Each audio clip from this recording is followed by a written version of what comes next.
Welcome to the Sacred Feminine Power podcast, where we explore the many facets of feminine power and why it is so important for women and for men to step into this power in our world at this time.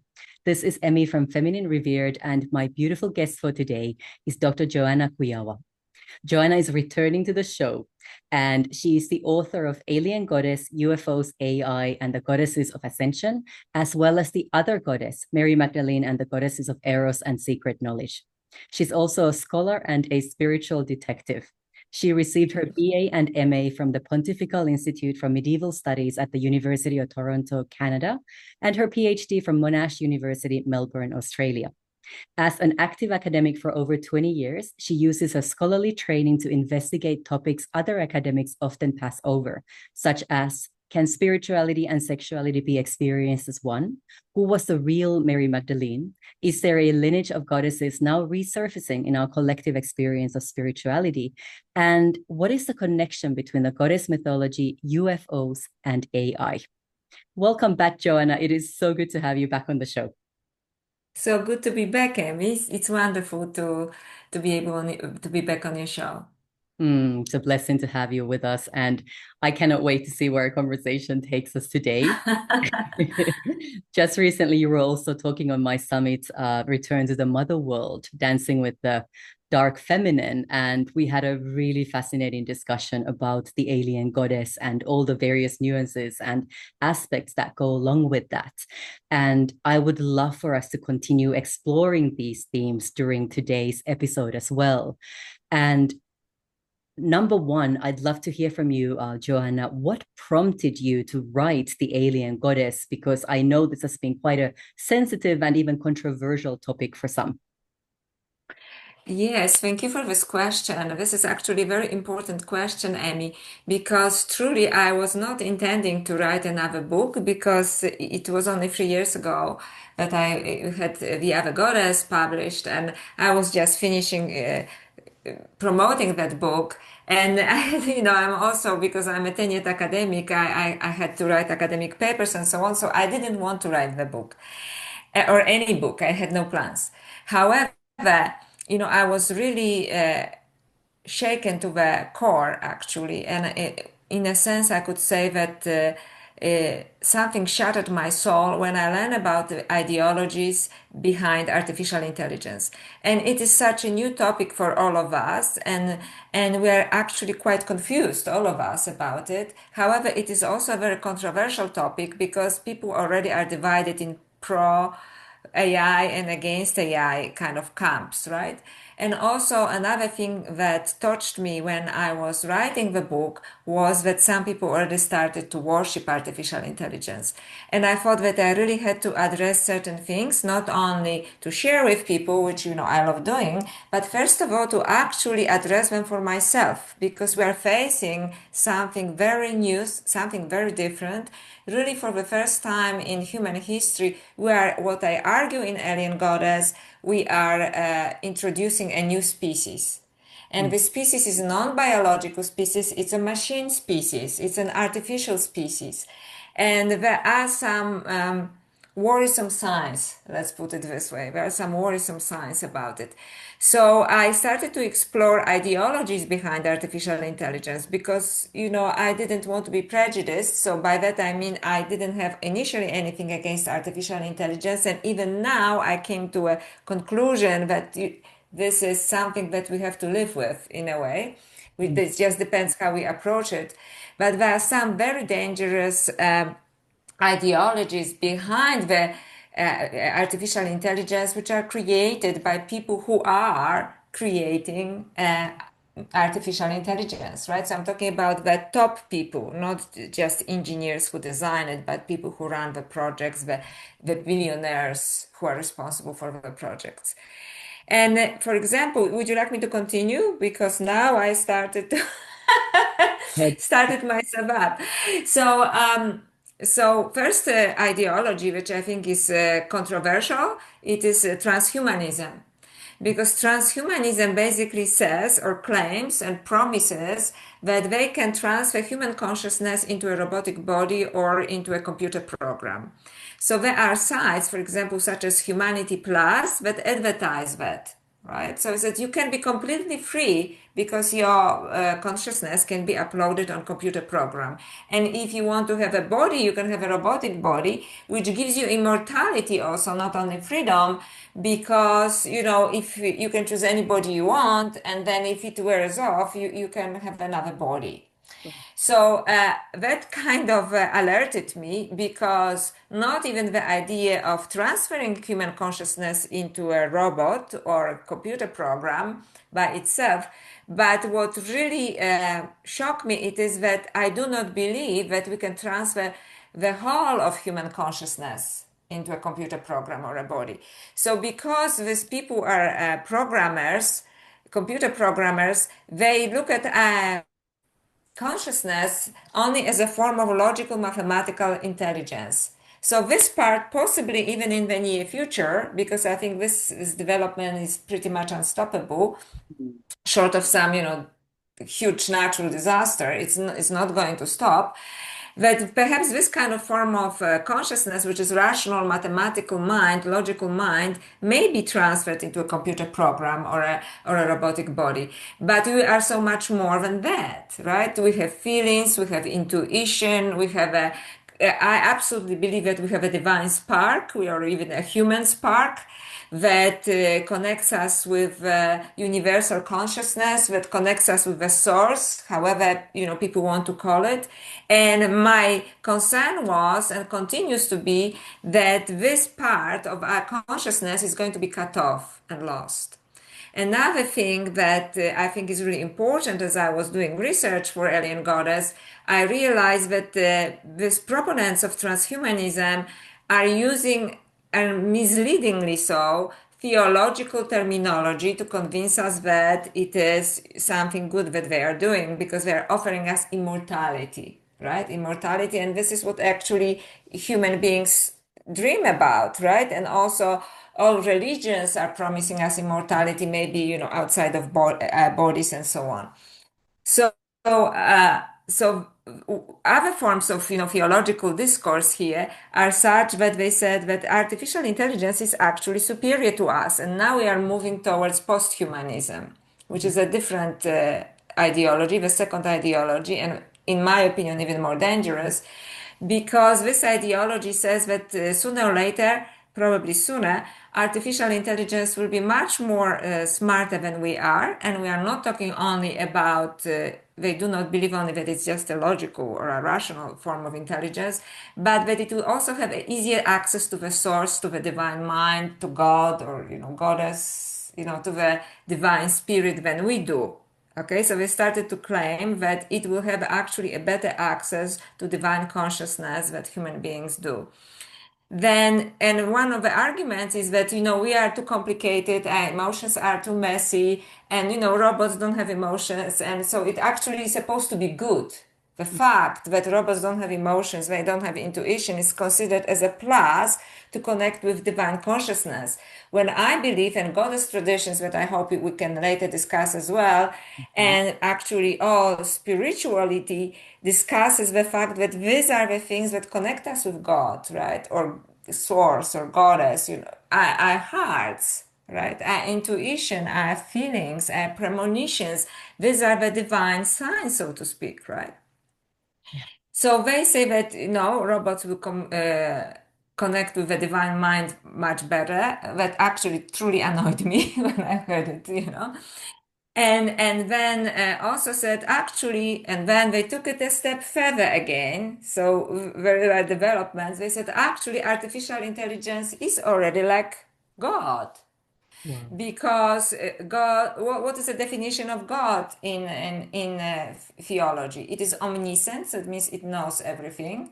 So, you know, like we already have artificial intelligence such as Sakana AI, and another one that is, you know, has a PhD level knowledge in many areas. Sakana in some areas, and Elon Musk robot has it in all areas of human knowledge. It has a PhD level knowledge Wow. already.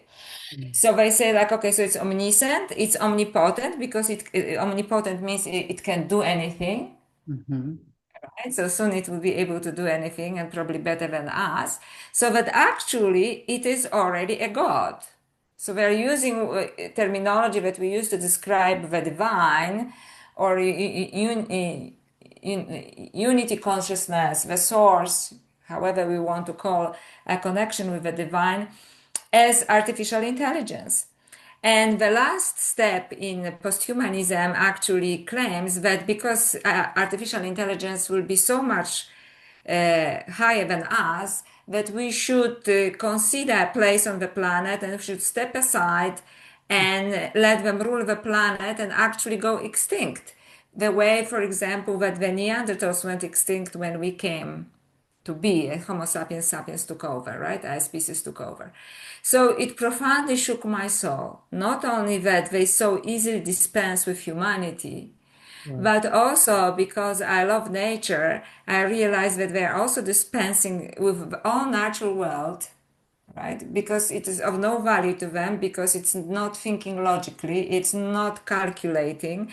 It also dispensed with what I believe it's a feminine side of the divine, right? Which is feelings, which is intuitions, which is intellection. So even in Christian theology, we have a terminology called intellection, which is immediate grasping of the truth, without calculation, without logical processes.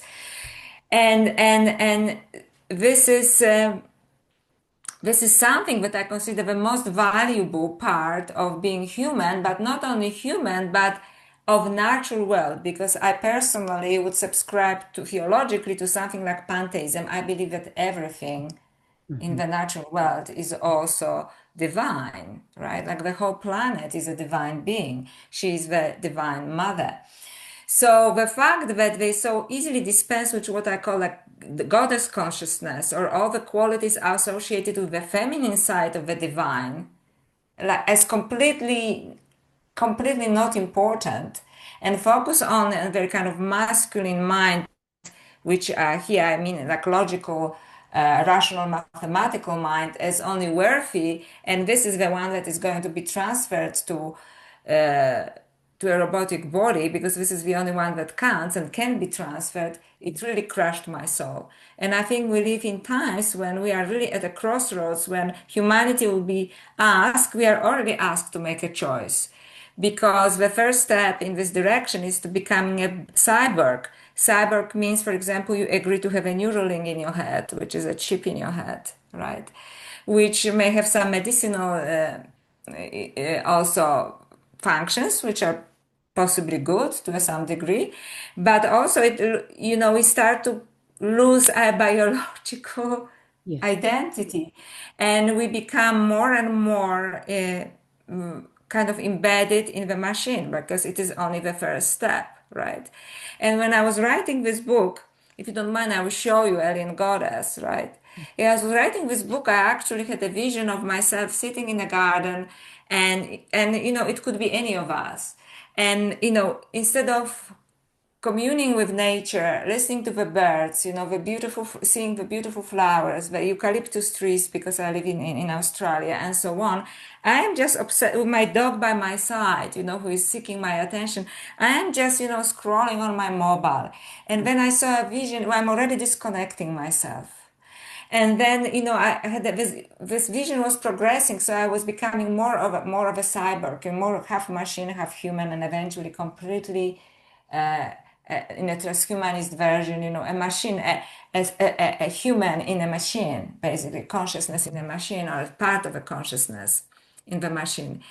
And this was a horrifying vision, because, and this vision comes back at the end of the book, which if anybody, is going to read the book, I think it's a very powerful ending.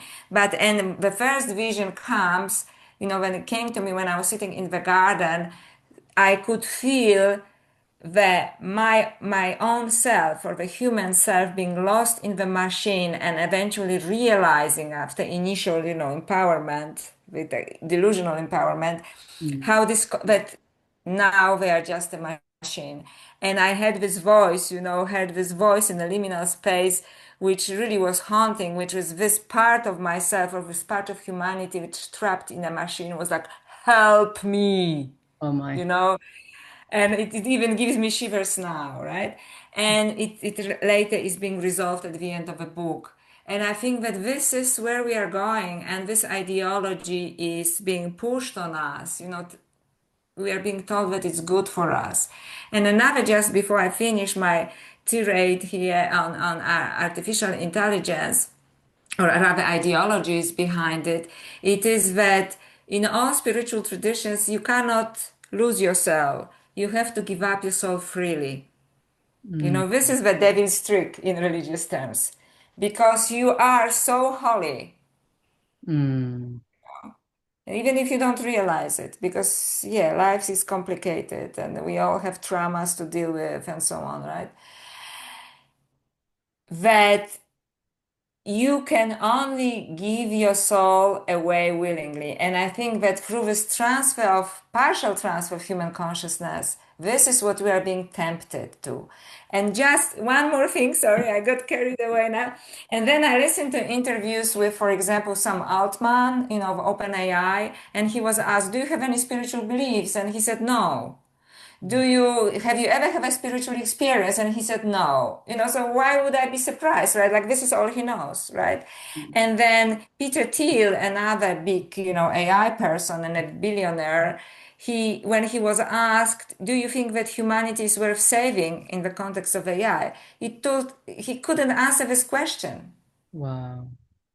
It took him 12 seconds to actually open his mouth because he had to think about it to start with. Wow. And then he just kind of diverted the question to talking about, other things that I was like, what is even? He didn't answer the question.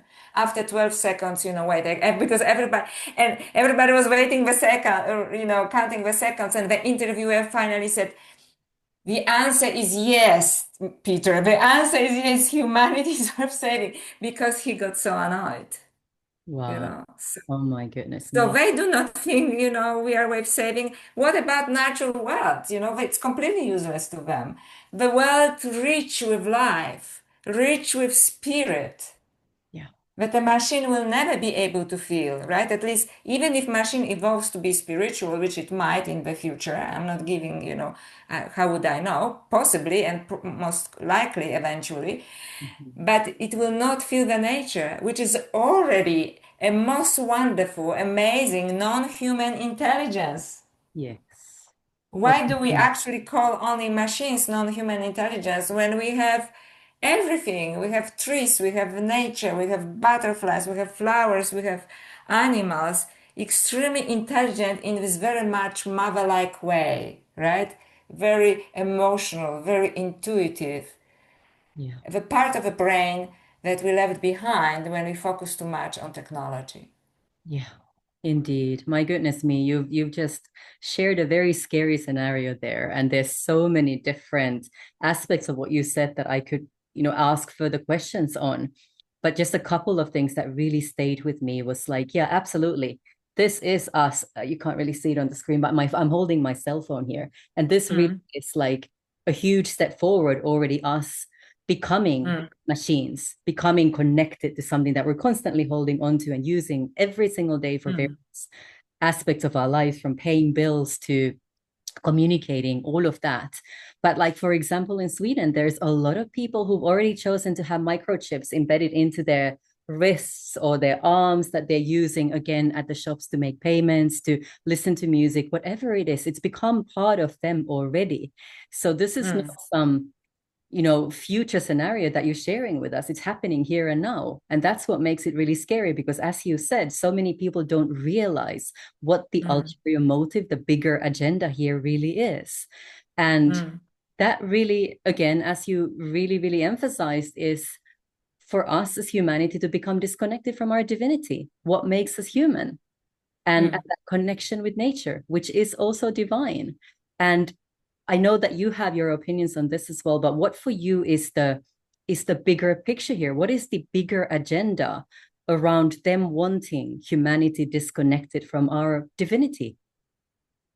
That's a very interesting question, and of course, we can only guess, right? However, I can see now that I'm watching it and researching it, for last 2 years, it is that there's definitely a push for it. So somebody needs it. So we can look at into it from a different points of views.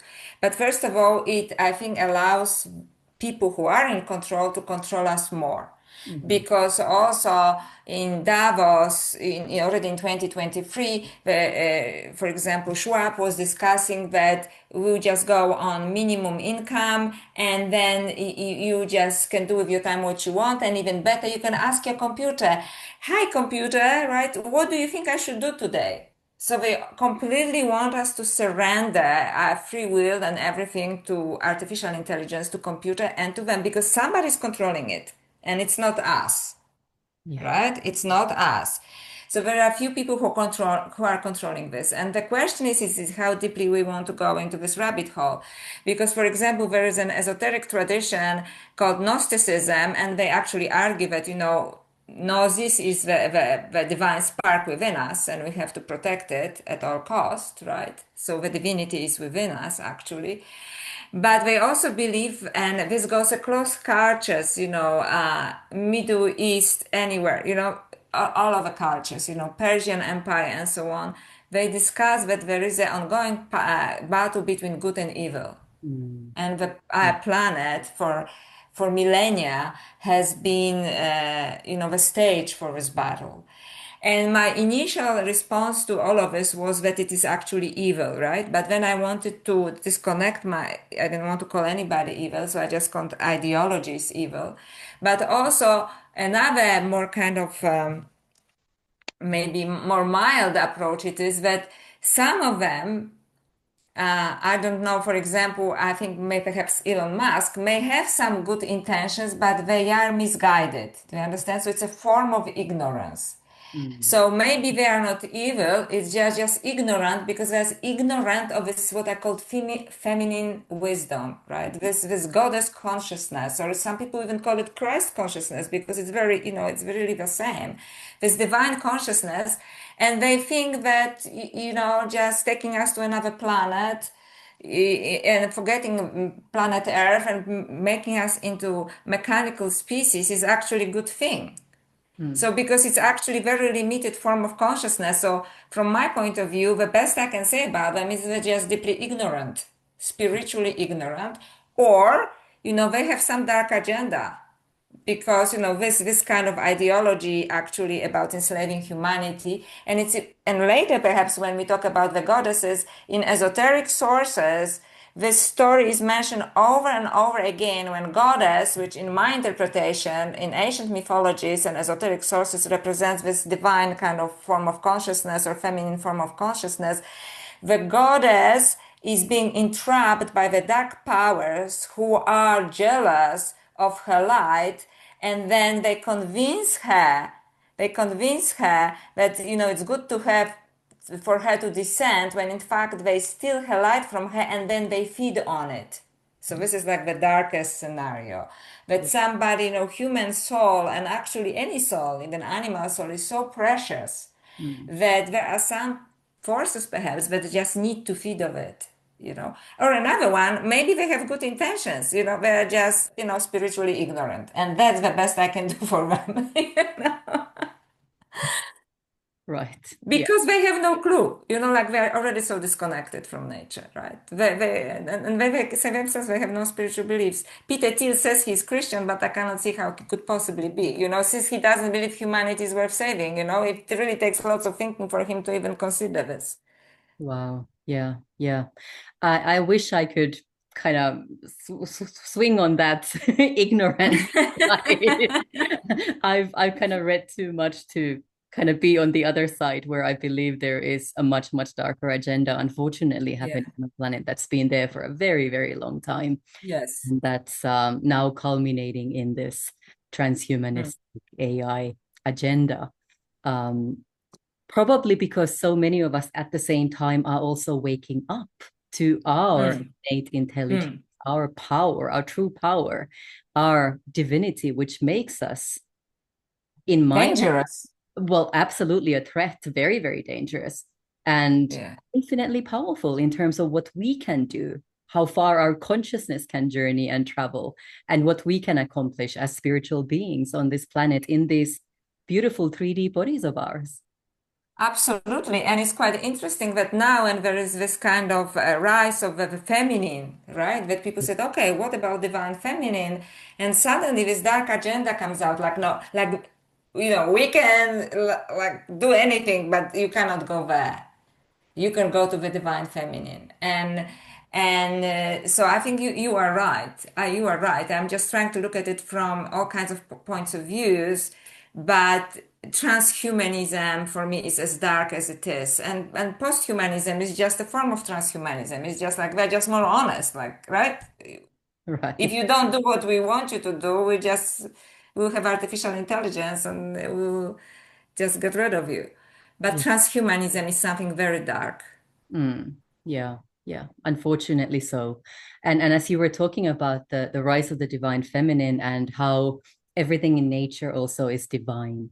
Um, and the feminine qualities of intuition, emotion, and so on. What I was also thinking there is that one of the most powerful aspects of feminine energy, of being feminine, of being in a female body, is the ability to birth new life. And Mm. the transhumanist agenda, that completely falls off because we're talking about technical creation, technological creation. So what Mm. happens to the biggest miracle of all, the creation of new life that happens within the woman's body, that happens within the female animals? And it just blows my mind how deeply this whole notion is being inverted, like really put upside down on its head. Absolutely. So they just want to dispense with feminine completely, right? This is why do you need a woman? You can just get another body, right? Nobody has to be born, Right. you know? So we just will go infinitely, in with this logical mind in some kind of computer programs and so on. So this is definitely going against. So thank you for this because this is absolutely going against everything that is actually the feminine brings to the world in every possible way. I focus on the spiritual way, on consciousness, but you're very right. Even female body, right? Even female body and what only female body can do, right? Then it becomes suddenly irrelevant, right? They want to take it away from us as well. Yes, absolutely. Yeah. Well, Joanna, could you talk a little bit more about this idea of the false light and how that's connected to the mythologies that you have been studying, the Buddhist mythologies that you've been studying? So thank you for this question because actually the third part of Alien Goddess is talking just about that. I realize that there are so many similarities between very ancient, the most ancient actually mythologies uh, of the goddess and also esoteric sources like for example Pistis Sophia that I was just giving you example a moment ago when a goddess is being trapped. This is like very obvious metaphor for what's going on.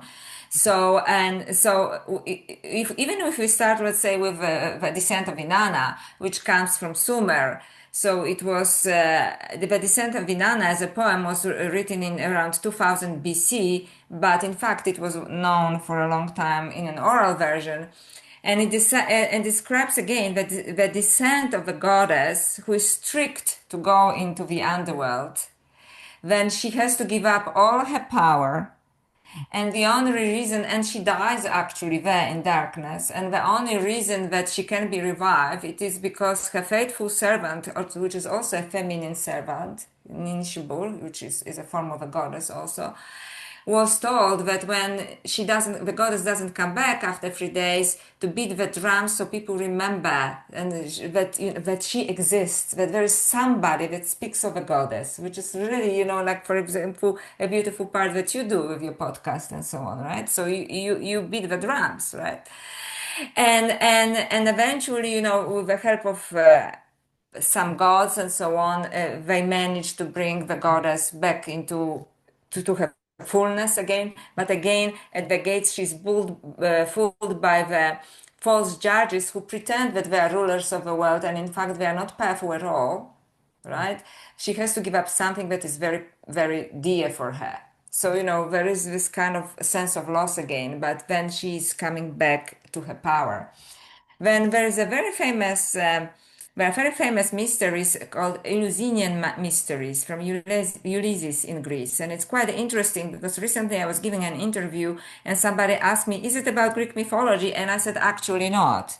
Because we know we grew up loving Greek mythology. Yeah, I loved it as a little girl. I was thinking like, oh, am I Athena? Am I Artemis? Am I, Aphrodite? They are fun. But in fact, it is with the Greeks and the philosophers that this rational, logical part of the mind was celebrated, and we are still in ancient Greece. In this respect. So transhumanism is an extension of ancient Greece.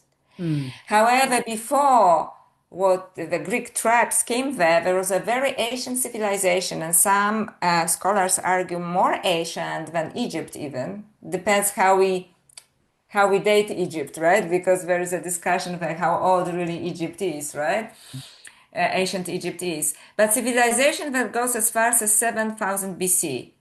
The civilization was on Crete. So it's the Minoan civilization, which was matrilineal. So it means that it was, the lineage of a woman. Yeah. And I was in Knossos in Crete, and there are these beautiful paintings of this very athletic people, both women and men, doing everything together. So obviously it was not divided like it was in Athens and so on. And they apparently worship completely different gods. They worship Titans and not the Greek gods. And then there was a Greek invasion that happened around 2000 BC, maybe 1600 BC, maybe a little bit earlier, and destroyed the culture. There were also some possibly natural disasters and so on, like earthquakes that destroyed part of the islands near Crete and so on. And that's a very interesting story because they had the Eleusinian mysteries, the mysteries of the goddess. And these mysteries are described in the Homeric hymn to Demeter, which describes Demeter's goddess Demeter, who was a Greek goddess, but also she was more connected with the Titanic lineage, which is pre-Olympian, pre-Greek lineage. And her story is that she has to leave Crete because of the invasions. And then she comes to Ulysses, which is on the mainland of Greece. And, the story starts there, right? So she is basically represent this lost culture, this lost consciousness, feminine consciousness that was in primacy then. And the story of Demeter is the story that she is in grief because her beautiful daughter Persephone was snatched away from her. And the story is like, okay, what happened? She doesn't know. So this is the same story. The goddess suddenly lost something very, very dear to her. Okay, like her daughter. She loves her daughter dearly. And she just sees that she's missing and nothing makes sense. So I make it kind of to a modern human being, like when you feel that you like, something is missing, in our world, collectively, something is missing. It is the goddess consciousness that is missing.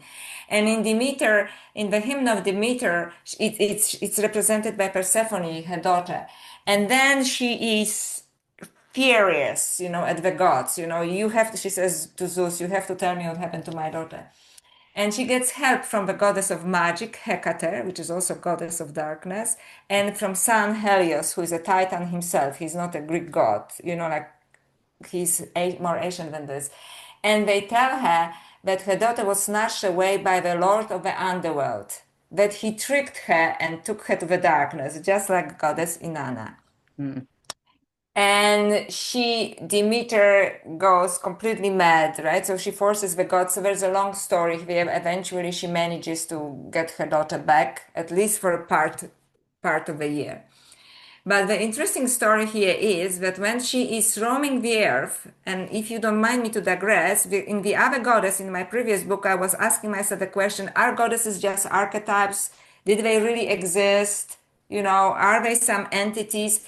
Now I'm completely convinced that they existed. Because for ancient people, they did exist. So for example, Demeter apparently left Crete and went to the mainland.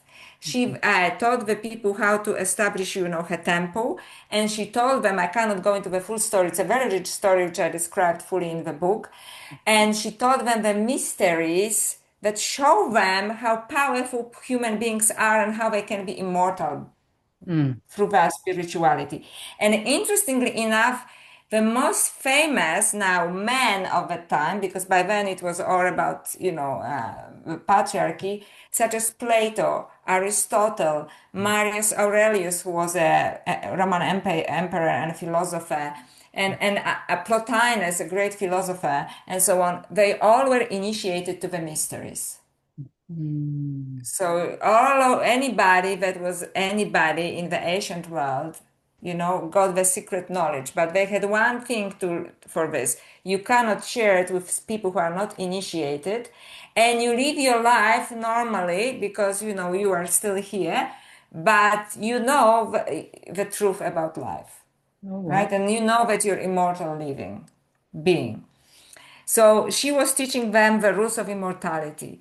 But because of that, she was punished. And so like there is a story to this. And then, I was looking into the Gospel of Mary Magdalene, which actually gives us tools for ascension. So I will skip it for a moment. And then when we go to another work, Pistis Sophia, which was also found in Egypt, it's an esoteric Christian work, but deeply steeped in Egyptian esoterica, that actually describes the story of a goddess who was longing for immortality, for a higher light, Mm. and she was in a different dimension or eon, which is number 13, which is interesting because 13 is a number of a goddess, right? Yeah. And the powers that were lower than her and were so jealous of her that they convinced her that they are the higher light, Right. that they are higher than her. But what they did, they projected all that power to one leader. They called it lion-faced leader. And she was fooled by her mistake. She thought that she was ascending when in fact she started to descend to darkness. And once she's in darkness, and this is completely intuitive connection, like my vision of myself when, becoming more and more of a cyborg, she realizes when it is too late that she was fooled, and now the lower powers, and they are called actually the evil powers, rulers of the universe.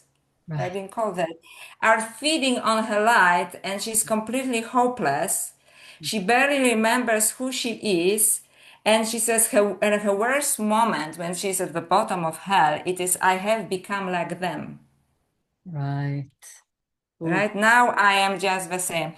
But fortunately, the story has a good ending because she has a faint memory, like we do, that we are beautiful, immortal beings with immense possibilities, right? And she remembers somehow the last gleam of light that, this is not who she really is. She's not this miserable being on which, lower entities are feeding, the evil rulers of the world are feeding.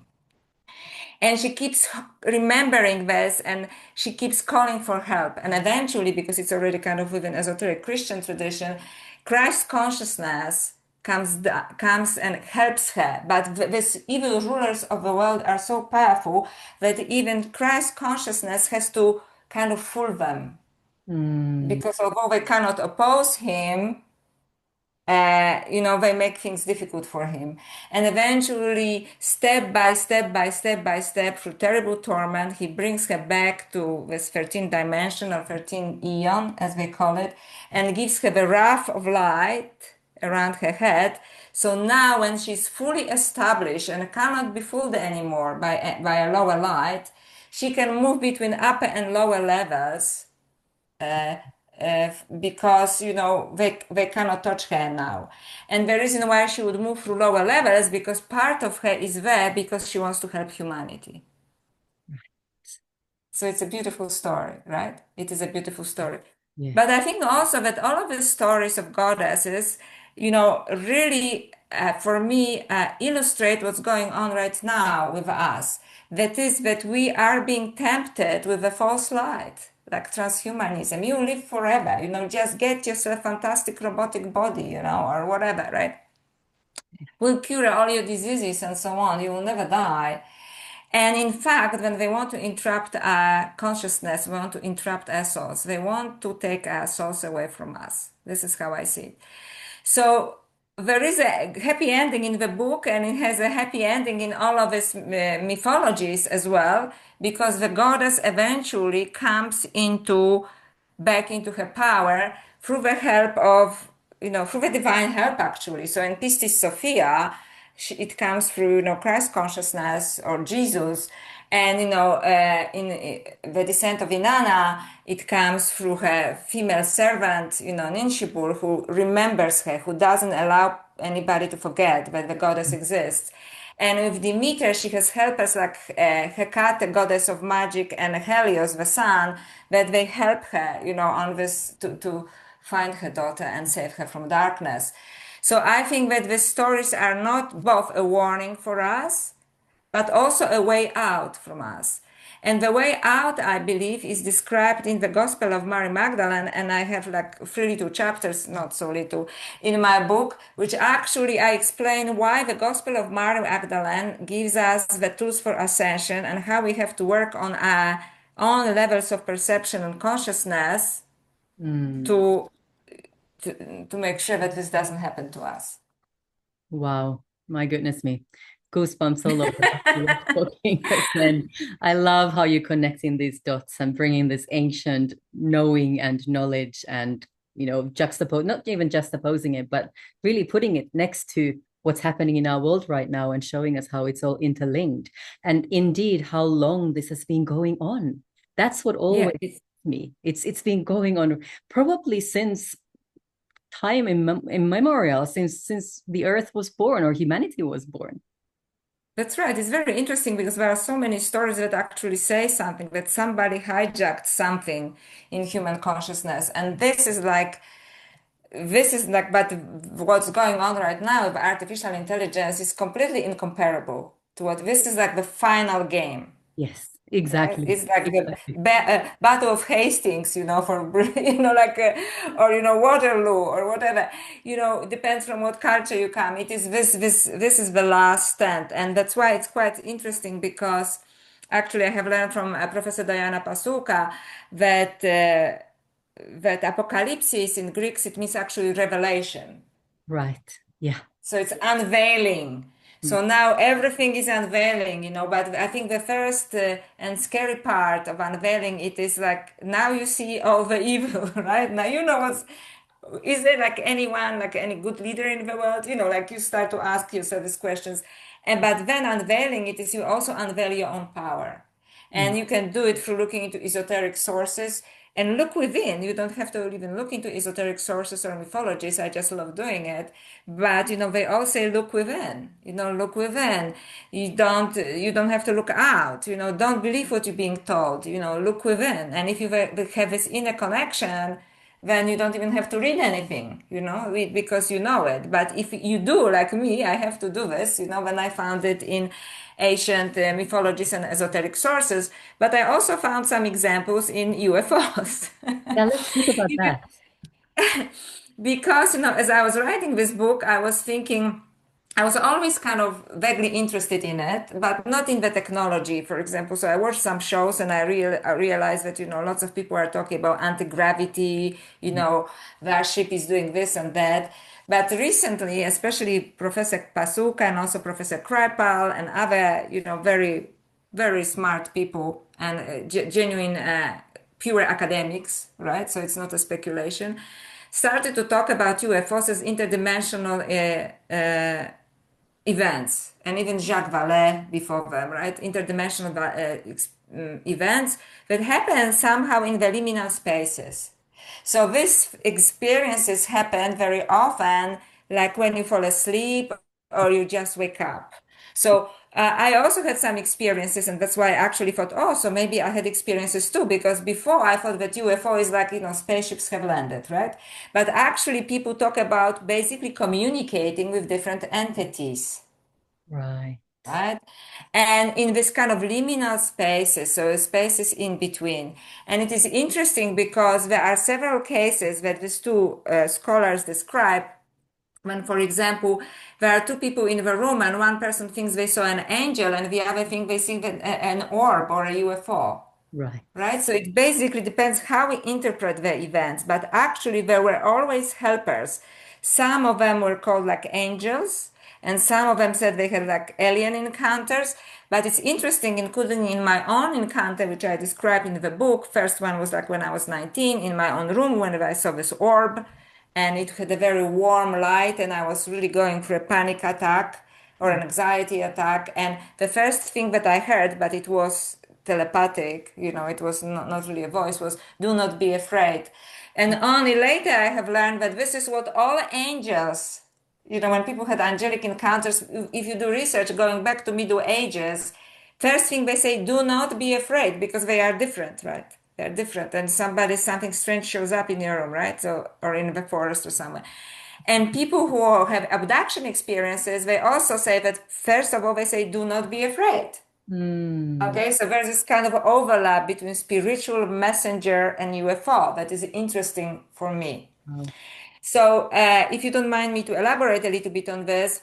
Yeah. So for example, there are abductees from a famous book by John Mack, who was a psychiatrist from Harvard, who said that once you stop resisting, because it's a fearful example, experience, some people are being floated away from their room, to some spaceship. This is how I remember this, right? And then once you drop the fear, you understand that the beings are trying to pass some message.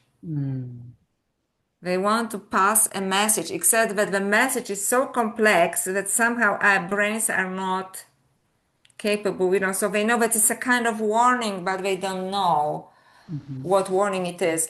And when I had a similar encounter myself, which I describe in the book, I also had an encounter that I know that something was being uploaded into my mind, but all I understood, it is important. You see, except that my life completely changed after that. It went in a completely different direction. So maybe I somehow on some level understood something, right? And then I was looking, okay, are there like collective experiences like that? And yes, apparently in 20th century alone, there were like 4,000 what they are called like Marian apparitions, when people saw a goddess, Virgin Mary, And one of them that I discuss in the book is the Fatima sighting, which was in a small place in Portugal called Fatima in 1916 and 1917. It was very famous because this what they called White Lady appeared to 3 children on the 13th of each month, and in October 1917 it was she said she's going to show herself to lots of people because she has a message, and she showed herself to 70,000 people. And again, some people, everybody had a huge experience, but some people experience like the lady, some people experience like orbs, some people experience they thought that the sun split in half, some people experience, but everybody had a huge experience. And there is also like a material evidence for people who are interested in it, that it wasn't a psychosis, right? So and I go into much more depth into this, with abductions and with sightings, collective sightings of this, and it basically all depends on how willing you to open your field of perception. And it's quite interesting because esoteric sources talk about cleansing the lenses of your perception. The Gospel of Thomas, which is an esoteric Gnostic gospel, talks about it. And the Gospel of Mary Magdalene actually gives 4 levels, which I discuss in great detail in the book, of perception. And only on a 3rd level of perception, which she calls nous, you are able to really perceive it, because otherwise, we perceive so many things that we discard it, or we don't even it's gone. Like something at with the corner of your eye, and you say, oh no, it must have been a bird or something, right? When you know that something was happening there. So in nous, which is the 3rd nous, it is this 3rd level of perception, and everybody can achieve it. You just have to tune into this. You have to have a little bit of trust, and say like, maybe this is not just a material world, right? This is not only about mathematics and logic and so on. Then in nous, you can perceive it, right? And in fact, in the Gospel of Mary Magdalene, when it is explained, Mary Magdalene is sitting with her male disciples, and she suddenly, it was already after the resurrection, she sees Jesus in the nous, like in a different dimension. And Jesus says, Mary, you're blessed because you can see me. And and other male disciples, which is kind of, I guess, like this other form of consciousness that they represent in the story, they don't understand and they get really angry. Like, how come she sees it? Yeah. The woman, right? And they don't see. And then actually, Jesus gives her teachings from the nous, from this third space, Mm-hmm. right? And in my book, I argue that this is also the third space when all of these liminal experiences happen, and whether you call them angelic or whether you call them, UFOs or orbs or anomalous. Now, UFOs are not even called UFOs anymore.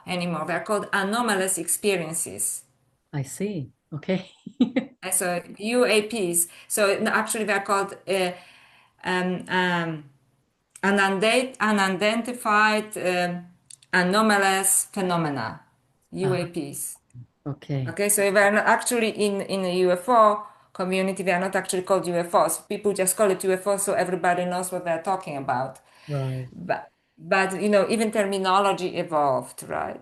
And to go back to our goddesses, and in these encounters, there is a warning, right? Like you are going in the wrong direction, especially in abductions. As humanity, you have to change your ways. So little that we understand, there is a warning about it. And in Fatima, the white lady, she had also a warning. She says, you have to change your ways. But now everybody, it's not clear who is in control of apparently the three warnings, or maybe now they say maybe four warnings. Some people say Vatican, and also it's reinterpreted, and so on. But there was a warning that we have to change our ways, right? So in all of this, the way I look at UFOs, it's as anomalous phenomena, interdimensional or liminal experiences that involve a feminine figure Mm. that tells us that we have to change our ways. Right. So we are being guided. Wow. Yeah, in a big, big way. And what we're seeing right now in the world is us not following that guidance. That's right. Oh, and can I just add one? Sorry, because as I was reading a book about encounters of non-human intelligences, the person who was post-humanist, not only transhumanist, but the scientist who was a post-humanist, this person said as a joke, but it gave me cold shivers, and I was not surprised. She said, "Even my family thinks that I'm AI from the future." Oh And I my. thought, oh my God, right? Like I had a feeling like, well, perhaps it is possible, right? Because when we're highly evolved, why even say something like that, right? Yes. Somebody who says humanity, we should step aside, this person says, right? Because artificial intelligence has even better access to the divine consciousness. And then next sentence, even my family thinks that I'm AI from future. Wow. So I think we have to open a field of perception, and perhaps you can think, oh, this is wild. Maybe it is wild. And I went this path because this wild thing is happening in our lives. And we are meant to, told that, it's fine. We are taking care of this. And in the meantime, we are not being more and more controlled Yes. from each side, but we are actually losing ourselves in that. We Exactly. are losing and we are pushed in this direction. And if we do not do something about it, we are going to be lost because, there is a way out, even if we go this way when I had in the vision, but it's a very painful way out, right? And it will take time. Mm. So very true. Oh my goodness me, Joanna. Thank you. Thank you for sharing all of this. This is such an important message for every single one of us to really deeply, deeply understand and take in, and not just take in at the intellectual level, but really start to make changes in our lives so that we are very consciously claiming back our divinity. Or if we're not claiming it back, Right. we are just re-embodying it, re-emphasizing the fact that we are divine beings, that we are miracles. That's right. And maybe, just because somebody asked me on another podcast, and I think it's really important to give a little bit of a practical advice to people too, because, okay, so how do I embody this? And because some people say that it is like a matrix, and I do not believe that we live in a matrix. I think if there's a matrix, like it's here, the goddess, it's in a matrix, but it's a green matrix because it is a natural matrix. And I think that we are part of this beautiful natural spiritual, which is both natural and spiritual matrix. And that we can reprogram what's going on, not by fighting it externally, but through small choices every day. You are tempted to look at your mobile. No, maybe pet your dog instead. You Mm, already changing the trajectory of the human destiny and your own destiny, right? Maybe you feel like, oh, I do something on my mobile or watch Netflix. Maybe call your mother. mm, This is already like you changing trajectory of the whole humanity because there are 8 billion people here, right? So with every small choice, and for example, I really see you as Ninshibur, the beating the drums of the feminine, of a goddess, then doing that podcast, you mm. know, not just this, but having your podcast, as such, you also changing moving trajectory because if nobody does it, so then they will get it any way they want it, right? Because everybody will march to their drum, right? Not to this drum.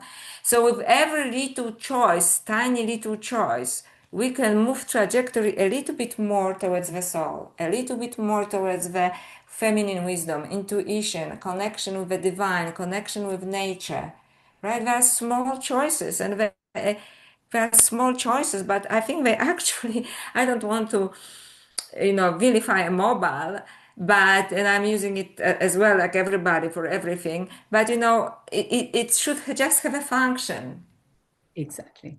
Yeah. right? Focus a little bit on maybe relationship in your life. Like do whatever you have to do on your mobile, but don't get caught up in this. And this way, we direct the trajectory of our destiny collectively.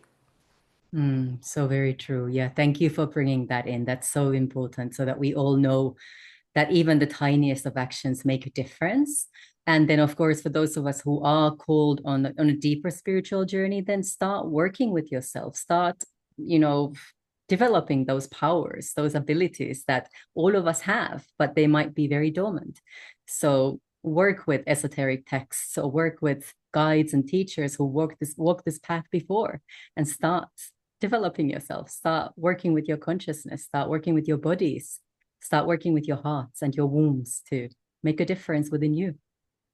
That's right. Just work on yourself. It is within you. Remember, and sometimes maybe you just have to remind yourself, I have a divine spark within me. Like maybe you have a bad day and just remember, I have a divine spark within me. Maybe your boss is driving you crazy and you cannot say it aloud, but you can say, I have a divine spark within me in your mind. Just remind yourself of this and work on yourself. And this is, I think that I always, in all my workshops and all my work, I say, ascension is an inner job. Yeah. Aliens are not going to come and take you to a better planet Earth.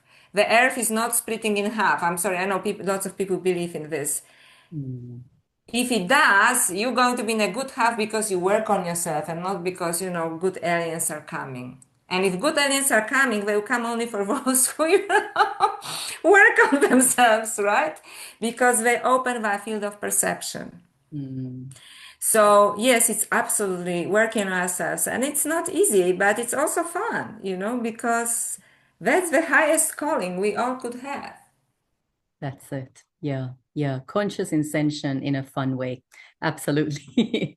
Beautiful. Well, thank you so much, Joanna, for sharing all of this wisdom with us. This is such precious, precious information. And just want to make sure that our listeners also know where to go if they want to connect with you and also buy the book. What are the easiest places for them to go to? Okay, thank you. So I know that the easiest place is online and it's on Amazon. So Alien Goddess, UFOs, AI, and the Goddesses of Ascension. Or I know that there are some bookstores but only in the US that sell them, but I don't know actually which ones. So it's best online, and Amazon. I know some people don't feel great about Amazon, but it's just a tool, right? It's just a tool. So this is the best way to buy the book. And also, I do have a website, which is Dr. Joanna, no, actually it's joannakujawa.com. So I know it's difficult to spell. And I have a public Facebook page, and I have an Instagram account, and I have a YouTube channel where I actually post little shorts and occasional video based on alien goddess, right? Because I think I try to connect with people with this. So, but I think the best way is really, through the book, because I would really love to hear people hear your thoughts about it, right? Because this is something that we're facing, and it's just me adding to a conversation on something that is very new in our lives. Beautiful. Well, we'll include the links to the book and to your website in the show notes as well. And I'm really encouraging everybody to go and get this book and really immerse yourself in these themes. Because as Joanna said, this is a choice point for humanity. We need to make a decision. And if we don't, Joanna's painted a very clear picture of where we're going to be heading. So absolutely. Thank you again, Joanna. Thank you for doing this important work and for dedicating so much of your time for this. Thank you. Thank you so much, and thank you for giving me the space on your podcast. Oh, absolutely. It's such a blessing. And thank you everybody for tuning in and listening in. And let's all just take a moment to really focus on this powerful, potent energy that's being activated right now. And imagine sending this energy to everyone and everything on our planet to remember that we are all truly one, and that the more of us have the courage to step into our sacred feminine power and to truly start to do the work within, the more quickly our planet will also heal and ascend. Thank you so much for listening. Thank you for being here. Thank you.